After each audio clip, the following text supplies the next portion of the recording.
Fascinating facts about Rodrigo Duterte.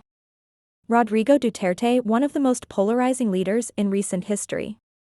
Whether you admire his strongman tactics or criticize his controversial policies, there's no denying that he left a significant mark on the Philippines.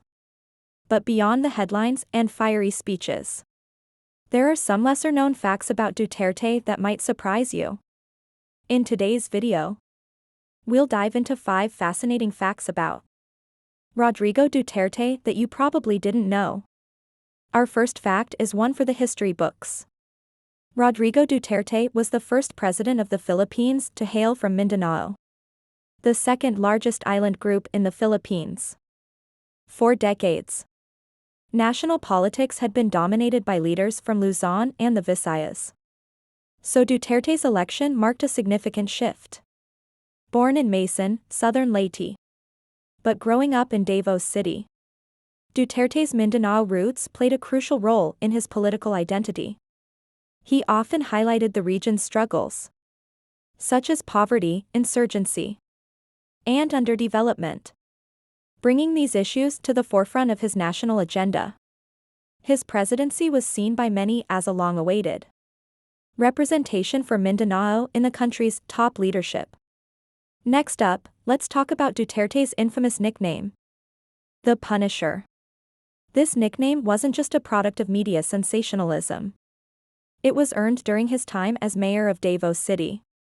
Duterte served as mayor for over 2 decades, and during that time, Davao transformed from a crime-ridden city into one of the safest cities in the Philippines. However, this safety came at a cost. Duterte was known for his tough stance on crime, often advocating for and allegedly being involved in extrajudicial measures to maintain order. His iron-fisted approach earned him a loyal following, but also a fair share of critics, both domestically and internationally. Regardless of where you stand on the issue, there's no doubt that the Punisher moniker encapsulates Duterte's no-nonsense style of governance. Moving on to something a bit lighter, did you know that Duterte is a polyglot? He speaks several languages fluently, including Cebuano, Tagalog, and English. This linguistic ability allowed him to communicate effectively with different communities across the Philippines, a country with over 170 languages spoken.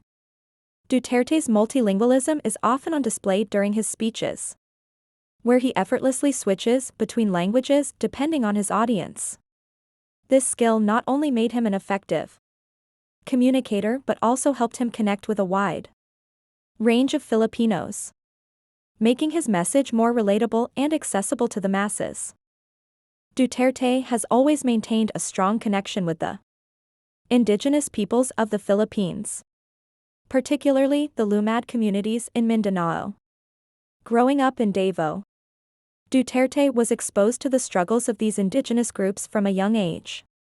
As president, he brought their issues to the national stage, promising to protect their ancestral lands and rights. However, his administration's policies towards indigenous communities were met with mixed reactions.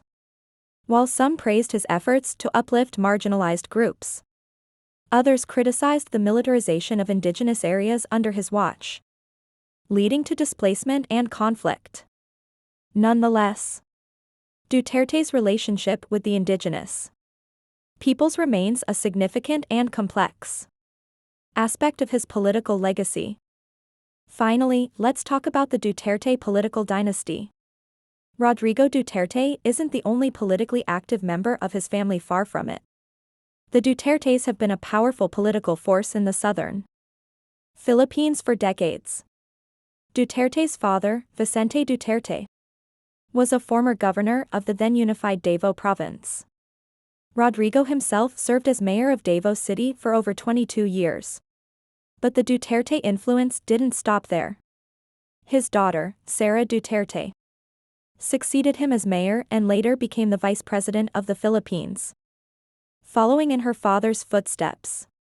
The Duterte political dynasty is a powerful example of how political influence can span generations, shaping not just local politics in Davao, but also the national landscape. And there you have it, 5 fascinating facts about Rodrigo Duterte. Whether you agree with his policies or not, there's no denying that he's a complex figure with a unique place in Philippine history. If you found this video interesting, make sure to hit that like button, subscribe to the channel, and ring the notification bell so you never miss an update. Let us know in the comments what other topics you'd like us to explore. Thanks for watching, and see you next time.